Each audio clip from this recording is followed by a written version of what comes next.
അന്ധവിശ്വാസങ്ങളിലേക്കുള്ള തിരിച്ചുപോക്കിനെതിരെ സ്ത്രീകൾ സംഘടിക്കണം. അതിന് ആദർശാധിഷ്ഠിതമായി സ്ത്രീകളെ ശാക്തീകരിക്കുക മാത്രമാണ് ഫലപ്രദമായ പോംവഴിയെന്ന് MGM സംസ്ഥാന പ്രസിഡന്റ് സുഹറ മമ്പാട്.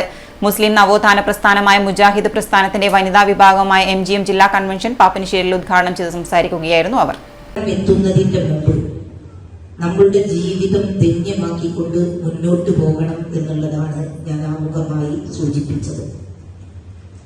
ഷമീമ ടീച്ചർ ഒരുപാട് കാര്യങ്ങൾ നമ്മളുടെ മുമ്പിൽ വിശദീകരിച്ചു തന്നു.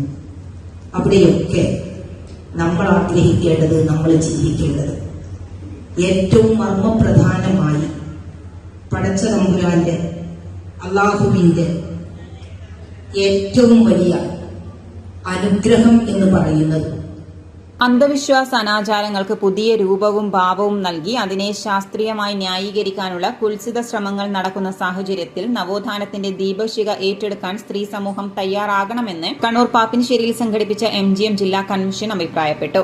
വീട്ടുപ്രസവം മുതൽ പിഞ്ഞാണത്തിലെഴുതി അറബി മഷി കലക്കി കുടിക്കുന്നതുവരെ ന്യായീകരിക്കുകയും അവയെ ഫോക്ലോർ വിഭാഗത്തിൽ ഉൾപ്പെടുത്തി തിരിച്ചുകൊണ്ടുവരാനുള്ള ശ്രമങ്ങളെ സ്ത്രീ സമൂഹം കരുതലോടെ കാണണം. ആദർശാധിഷ്ഠിതമായി സ്ത്രീകളെ ശാക്തീകരിക്കുക മാത്രമാണ് ഫലപ്രദമായ പോംവഴി. അതിനായി മുസ്ലിം നവോത്ഥാന പ്രസ്ഥാനമായ മുജാഹിദ് പ്രസ്ഥാനത്തിന്റെ വനിതാ വിഭാഗമായ MGM ശക്തമായ ഇടപെടലുകൾ നടത്തുന്നതായി സംസ്ഥാന പ്രസിഡന്റ് സുഹറ മമ്പാട് പറഞ്ഞു. ജില്ലാ പ്രസിഡന്റ് സക്കീന തെക്കയിൽ അധ്യക്ഷത വഹിച്ചു. സംസ്ഥാന ജനറൽ സെക്രട്ടറി ഷമീമ ഇസ്ലാഹിയ മുഖ്യപ്രഭാഷണം നടത്തി. അബ്ദുൾ ബാരി ബുസ്താനി, റഷീദ് ഒളവണ്ണ, ഷരീഫ് ടീച്ചർ, റഹീമ പയ്യന്നൂർ, നിദ നിസ്താർ തുടങ്ങിയവർ സംസാരിച്ചു.